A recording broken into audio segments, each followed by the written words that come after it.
Salut à tous, c'est Valentin de Hi-Fi Portable. Aujourd'hui, je vous fais la deuxième vidéo sur le SA700 de chez Astel & Kern, qui est un DAP que j'adore vraiment énormément. J'aime beaucoup ce DAP pour des tas de raisons. Je vous en ai parlé dans la première vidéo, où je vous ai montré son design, etc. Et donc là, on va parler du son pur et dur. C'est parti. Donc, la première chose que j'ai appris, en tout cas je ne l'ai pas appris, mais j'ai confirmé au gré de mes expérimentations. Avant, évidemment, j'étais juste un passionné de son, donc je ne pouvais pas avoir autant d'intras et de sources différentes.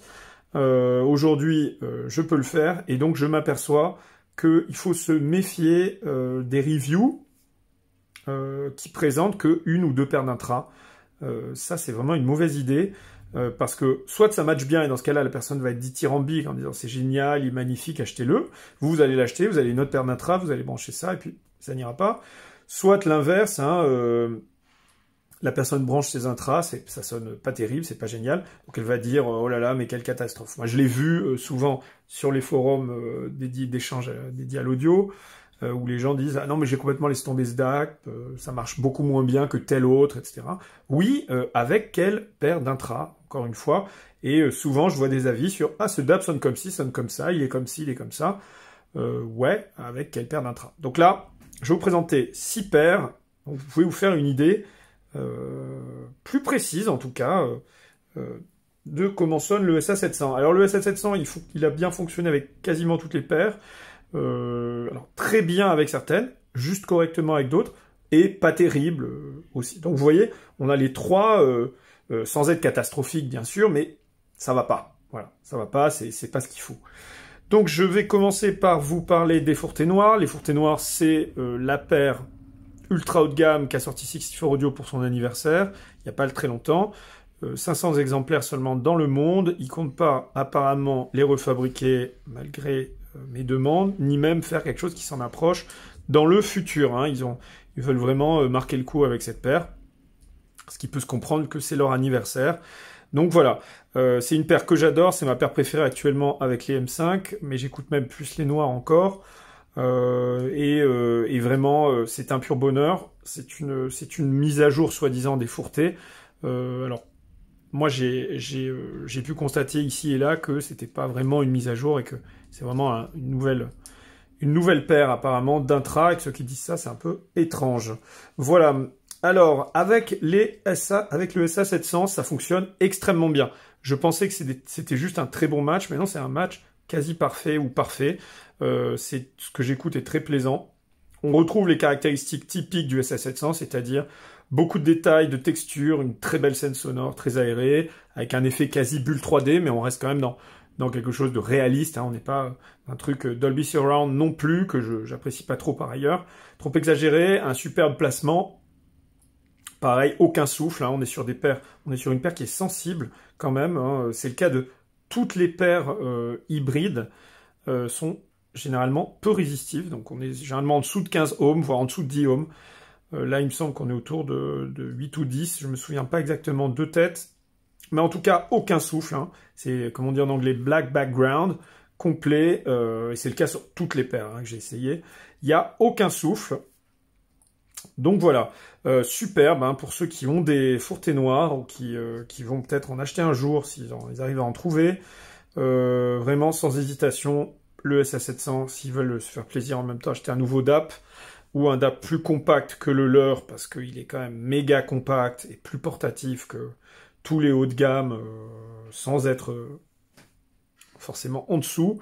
Donc vraiment très intéressant, match, superbe.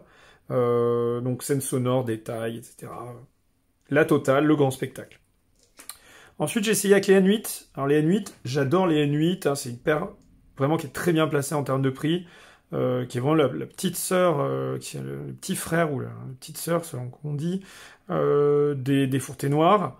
Donc voilà, les petits frères des Fourtés Noires. Pourquoi les petits frères? Parce que on a le même ADN, hein, on reconnaît bien 64 Audio dans ce qu'il a fait de meilleur. Simplement, on est quand même un gap en dessous. Ouverture de scène, détails, extension, etc. Bon, Voilà, on est un gap en dessous, c'est sûr, et heureusement, hein, parce que ça coûte le double, et ça coûte 2 fois moins cher. Mais voilà, moi, ce que je reprochais au N8, même si c'est une paire laquelle je pourrais parfaitement me suffire, je pourrais avoir que cette paire-là, ça m'irait très bien, mais c'est toujours pareil, en comparant, on se rend compte de certaines caractéristiques d'un track qu'on n'avait pas saisi au début, parce qu'il y a aussi l'habituation du cerveau et de l'oreille qui dit, bon, ben, finalement, tout va bien, j'ai des aigus, il y a de l'extension, etc.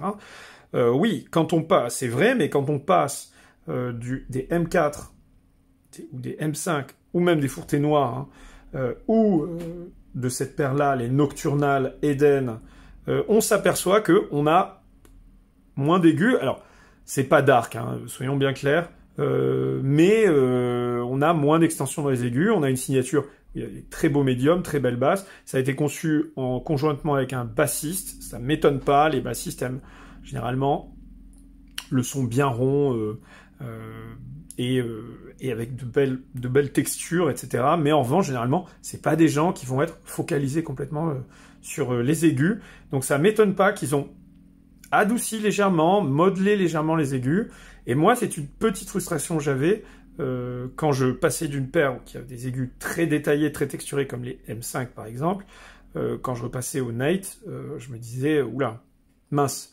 Alors qu'en fait, non, c'est pas vrai, il faut juste trouver le bon DAP, et c'est le cas ici avec le SA700, qui pourtant n'est pas connu, en tout cas d'après moi, il est peut-être que d'autres trouvent que c'est le cas, moi je ne trouve pas, connu pour overshooter les aigus ou balancer plus de sparkle. Je l'ai lu, hein, par ailleurs, mais en tout cas, avec cette paire, ça lui apporte ce qu'il lui faut dans le haut, et dans le haut du spectre, et donc c'est vraiment superbe. J'adore ce combo, c'est mon combo favori de tous, même si ça marche aussi, comme je le disais très bien avec les fourtés noires. Là, on est vraiment sur la perfection, ce que j'appelle moi la perfection, une symbiose parfaite. Voilà. Ceux qui veulent acheter des Night ou qui ont déjà des Night et qui veulent acheter un nouveau DAP, c'est celui-là, vraiment, sans hésiter. Vous verrez pourquoi il y a ces deux DAP plus anciens côte à côte après. Voilà. En tout cas, superbe combo. Vient ensuite la série de chez Fear Audio. On a les M5, les M4, les M3. Je n'ai pas eu le temps d'écouter les M2, qui est une paire mid-centrique. Je le ferai, mais j'ai pas du tout eu le temps. Alors, en ce qui concerne les M5, ça fonctionne bien. Prestation vraiment qualitative. Mais en revanche, c'est pas non plus dément. On est sur un match qui est moins bien qu'avec les fourtés noires, et vraiment moins bien qu'avec les N8. Alors, j'ai remarqué que les M5, c'est une paire quand même très, très particulière. J'ai remarqué qu'il leur faut d'abord une impédance très, très basse, c'est impédance de sortie, donc quelque chose de peu résistif. Là, on est sur 1 ohm de mémoire, et je crois que c'est le cas partout avec Asten & Kern, c'est à peu près toujours autour de 1 ohm. Rarement d'ailleurs en dessous, c'est généralement 1 ohm ou un peu plus, je crois, de tête.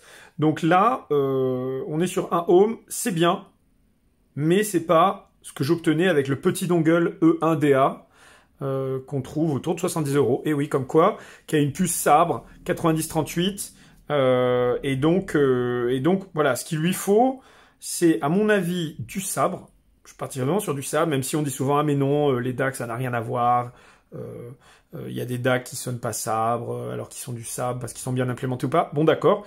En tout cas, de ce que j'ai pu écouter moi, ce qu'on a tendance à dire de Sabre, c'est-à-dire des aigus bien détaillés, bien ciselés, un signal très véloce et tout.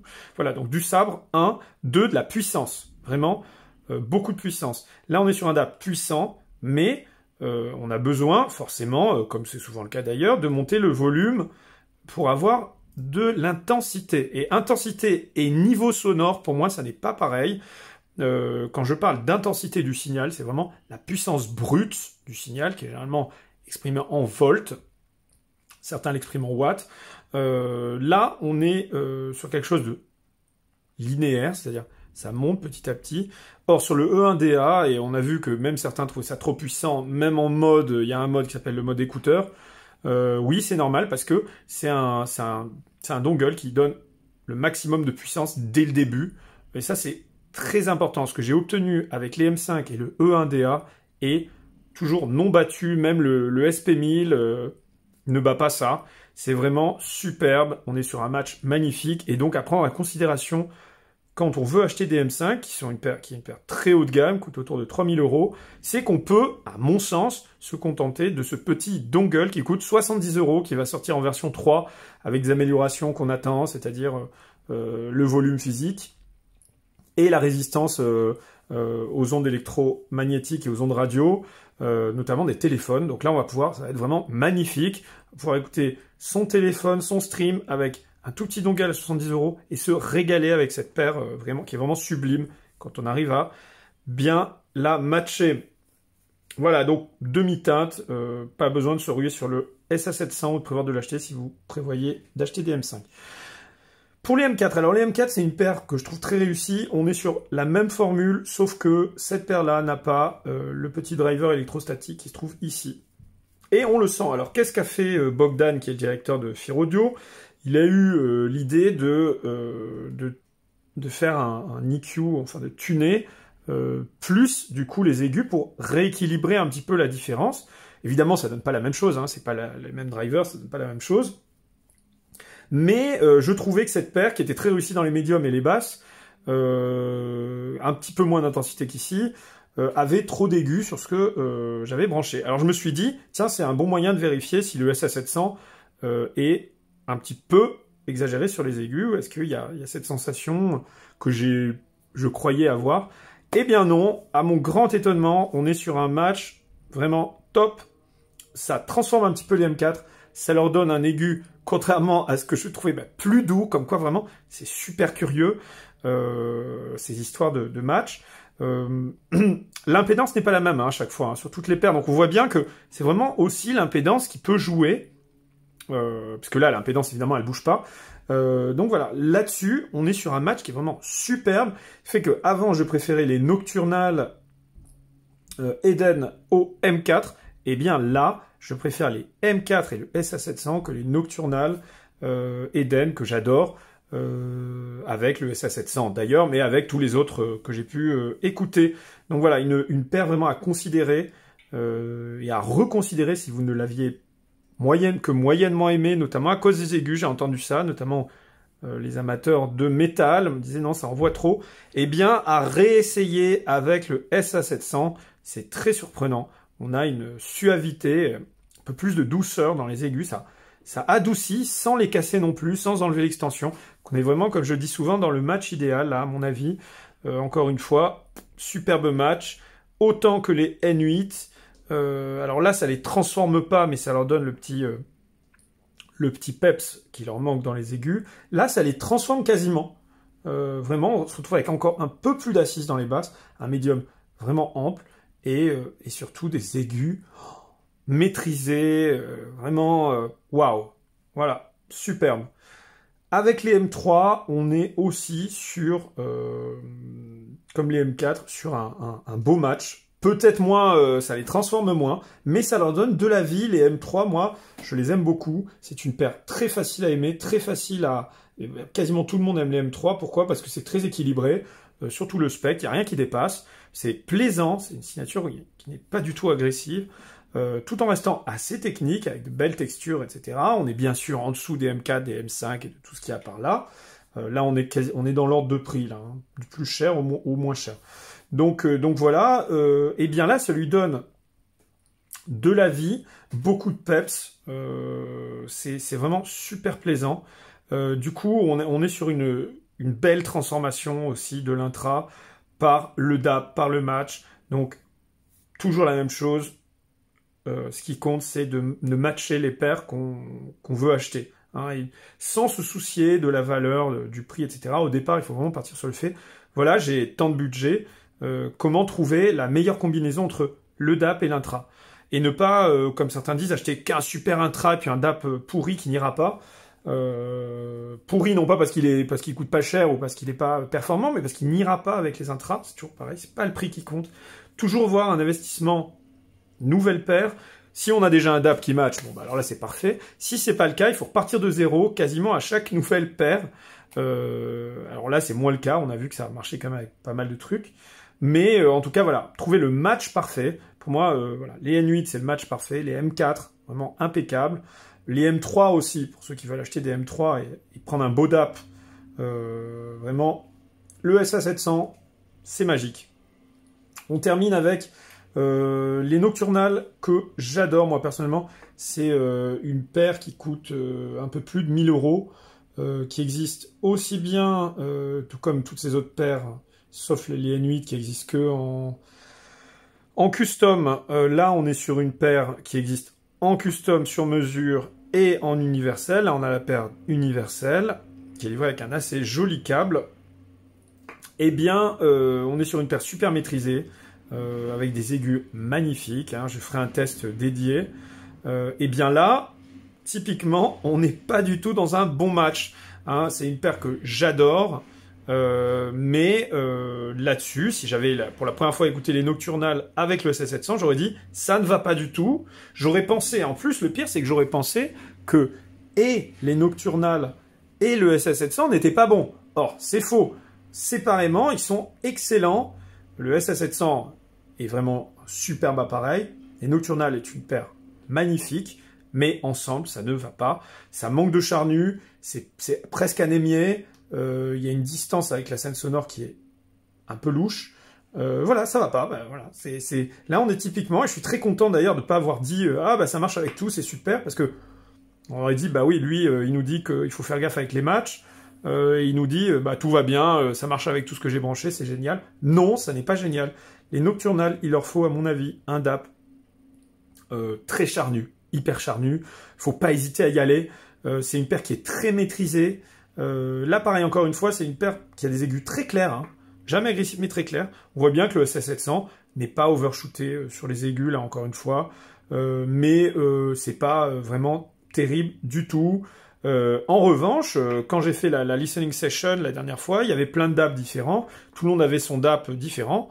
Il a été écouté sur le SP1000. Ça fonctionne bien, très bien même. Ça a été écouté sur un FiO, il me semble. X7, ça fonctionne très bien. Sur le Sony 1Z, ça fonctionne aussi très bien de mon souvenir. Et même le LPG Touch, ça fonctionne bien. Donc voilà, vous voyez, ça fonctionne bien sur pas mal de DAP, mais là non. Donc voilà, se méfier absolument de ces histoires de match. Voilà. Pourquoi il y a ces deux petits appareils côte à côte, et je terminerai là-dessus, parce que je trouve qu'il est toujours très intéressant de comparer les trucs dernier cri, modernes, jolis, rapides, avec ce qui s'est fait il y a quelques années, voire même plus. Donc voilà, là on est sur un Own 1S, il me semble que c'est ça. Oui, je crois. Donc c'est un DAP qui est sorti il y a quelques années, qui coûtait 250 €, qui est un DAP très basique, très facile à utiliser. On met la carte mémoire et paf, c'est parti, ça démarre. Par contre, ne cherchez pas des fonctions très évoluées comme ici, il n'y en a pas. C'est le plus simple possible. Alors, quelle est la différence? Eh bien, c'est pas un placebo. On pourrait croire, ah tiens, le SA700, il est beau, il est nouveau, il a un joli LED, il me plaît, bon, bah, il est forcément meilleur que ce qu'il y a avant. Bon, là, c'est clair, on est sur un gap énorme hein, de différence de signature. On a beaucoup plus de clarté, d'ampleur, de précision. Là, ça donne l'impression d'un voile dans le signal musical qui est vraiment existant, mais c'est toujours pareil, c'est par contraste qu'on le découvre. Ça fait pas de lui non plus un mauvais DAP, hein, on peut s'en contenter, on pourrait s'en contenter. Il est clair qu'une fois qu'on a goûté à ça, c'est très compliqué de revenir en arrière. C'est vraiment un sentiment de retour en arrière et non pas un side, hein, comme on dit parfois. On ne dit pas, ah bah tiens, on pourrait les écouter les deux. Non, non. Depuis que j'ai le SA700, j'écoutais pas mal celui-ci. Là, c'est terminé. Je ne l'ai pas allumé depuis parce que ça, c'est pas possible. Voilà. Alors, et en plus, alors voilà, ce que je voulais préciser, c'est qu'est-ce qui est caractéristique de ces deux appareils. Et même un autre petit DAC portable que j'ai, Ifimedi, que j'adorais à l'époque, il y a quelques années. Il n'y a pas longtemps, il y a 3-4 ans. Bon, aujourd'hui, ça souffle. Hein. Donc là, on a du souffle. C'est le moins de tous les autres appareils que j'ai anciens. On a quand même un peu de souffle sur tous les intras. Ça souffle. C'est pas nickel. Et là, c'est le High Sound Studio. Donc le petit studio, là, c'est la catastrophe. Ça souffle énormément sur tous les intras que je lui branche. Ce qui fait que ça devient impossible quand on écoute, par exemple, du classique, où il y a beaucoup de silence. Plus vous écoutez de la musique avec du silence, plus ça pose problème. Mais même là, le niveau de bruit, de souffle, le noise floor est tellement important que pour moi, ça devient quasi inutilisable. Tristement, c'est dommage, c'est un petit appareil très attachant. Mais à mon avis, voilà, sur les paires modernes, en tout cas celles que j'ai à disposition, ça ne va pas. Ça souffle trop, c'est dommage. Et donc là, voilà, on retrouve pareil un effet de masque ici, de masquage sur les timbres. Voilà. Alors que là, tout est extrêmement clair, texturé. Donc on est sur un DAP moderne, on le sent. J'adore ce DAP. Pour montrer la taille donc de ce DAP, c'est quand même très important aujourd'hui la taille. On voit des DAP SP1000, 1Z de Sony, c'est gros, c'est lourd, c'est quasiment pas transportable, sauf si on a un sac à dos ou une banane ou je ne sais quoi. Bon, moi, c'est pas mon cas. Je déteste avoir un sac, donc moi, c'est la poche. Il faut que je puisse le mettre dans la poche. Là, on est sur un DAP qui est plus court que le Own, quasi aussi épais. Voilà, plus court. Et au niveau largeur, c'est sensiblement pareil. Donc on est sur quelque chose de plus compact en réalité que le Own. Par contre, c'est plus lourd, forcément. C'est une coque en acier brut, acier massif. Donc on le sent, mais moi je trouve que c'est très plaisant qu'il ait son poids d'abord parce qu'on le sent, on sait qu'on l'a, ce qui peut être bien. Et d'abord la solidité vraiment de l'ensemble, ça fait plaisir. On est sur un DAP qui pèse à peu près 300 grammes quand même. Donc portatif, mais un peu lourd dans les poches. Voilà. Cela dit, moi j'adore. Voilà, j'adore quand même avoir quelque chose entre les mains qui pèse un petit peu son poids. Bon là, n'en parlons pas. On est sur un truc épais, c'est un petit rectangle. Grosse pièce de Lego qui est plus épais de 30%. Mais par contre, c'est très très léger. Là, on se demande vraiment... voilà, c'est trop léger à mon avis pour un DAP. Ça me paraît trop léger. Voilà, là on est sur quelque chose quand même de sérieux. Et surtout, pourquoi c'est important cette coque en acier, c'est que c'est complètement insensible aux ondes électromagnétiques. Moi, quand je l'utilise, j'ai toujours mon téléphone à côté. Et bien là, j'ai un calme plat, c'est un bonheur. J'en avais un petit peu marre, ce qui n'est pas le cas avec ces deux appareils, ce qui n'est pas le cas avec plein de DAP, qui souvent d'ailleurs n'ont pas... c'est le cas avec le Mojo aussi, qui est très connu, qui n'ont pas cette épaisseur. On pourra le voir, vous pouvez vous connecter sur iFi Portable. Je pense qu'il y a des photos de mémoire du boîtier à l'intérieur, qui est très épais. Voilà, donc on le sent, et c'est tant mieux, parce que c'est très important d'avoir un DAP qui soit bien isolé du reste. Pareil, vous le branchez en USB, il n'y a rien qui transpire. Là-dessus, vous le branchez, vous le chargez, ça va pas, ça fait des ondes électromagnétiques. Donc voilà, on est toujours chez AK dans la qualité de construction, etc. Et je crois que d'ailleurs, c'est quand même les meilleurs à ce niveau-là.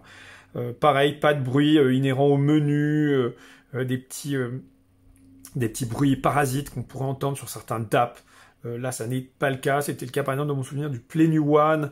C'est le cas de pas mal de DAP et même de petits DAC qu'on branche sur les téléphones, où on a des déperditions électromagnétiques et donc ça flingue le tout. Là, ça n'est pas le cas, c'est hyper propre.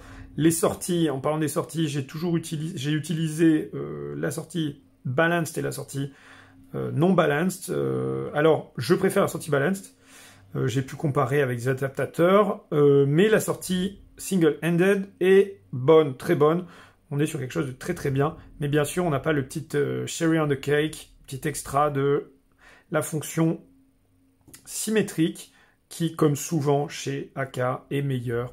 C'est pour ça qu'elle existe, c'est normal. Donc voilà, n'hésitez pas à utiliser un câble symétrique, pas d'adaptateur de 2.5 vers 3.5, c'est absolument déconseillé. Et en plus, c'est inutile, puisque vous ne profitez pas de la tension de signal de la sortie balance qui fait la différence. Voilà, un superbe appareil que j'aime beaucoup. La Wi-Fi fonctionne bien par ailleurs, je ne l'avais pas précisé. Voilà. Pour moi, c'est une pure réussite. Il est unique dans la gamme. On pourrait dire, est-ce que je le préfère est-ce que je ne devrais pas acheter le SE100 qui est a priori haut de gamme? Alors, pourquoi pas, mais le SE100, n'oubliez pas, il est beaucoup plus gros. Donc là, encore une fois, on se retrouve avec un problème. Est-ce que moi, j'ai envie d'acheter le SP1000 ou le SP2000 alors que j'utilise ce DAP? Non, je n'en ressens pas le besoin. J'ai une signature qui est moderne, qui sonne 2020, qui est technique, qui a de la matière, qui a de la puissance. J'ai un DAP rapide, fluide, qui a toutes les fonctionnalités que je peux désirer. Le streaming, Tidal, Spotify, le mode offline, Cobuzz, que sais-je encore, d'app rapide, je peux lui mettre des cartes mémoire jusqu'à 1 Teraoctet, ça ne lag pas, ça ne rame pas, ça la scanne sans problème. Enfin, c'était pas le cas des anciens, je me souviens du AK240, qui buguait dès qu'on lui mettait un peu trop de données. Là non, hein, on sent vraiment qu'ils ont fait un bond en avant. Moi j'avais pas eu de nouveau AK depuis un moment. Donc c'est bon en avant, on ressent, c'est du haut de gamme, on a une signature haut de gamme, et au niveau placement de prix, taille, poids, qualité, c'est magique. Ceux qui étaient amoureux du AK100, AK120, on est dans la lignée du AK100, AK120. C'est une merveille. Donc voilà, grande réussite à mon avis. À essayer avec vos intras, si vous n'avez pas ou si vous ne comptez pas acheter ceux-là. Vraiment à essayer. Donc vous me contactez sur IFI Portable. Et puis on se voit à Paris pour une écoute avec vos intras. C'est vraiment une superbe réussite. Bravo à Stellen & Kern. Et merci de sortir des appareils comme ça qui sont vraiment spécifiques, beaux, vraiment sexy, même je dirais, j'irai jusque-là, avec cette petite LED qui change de couleur selon le bitrate, etc. Ou qu'on monte le son, ce qui fait un repère visuel.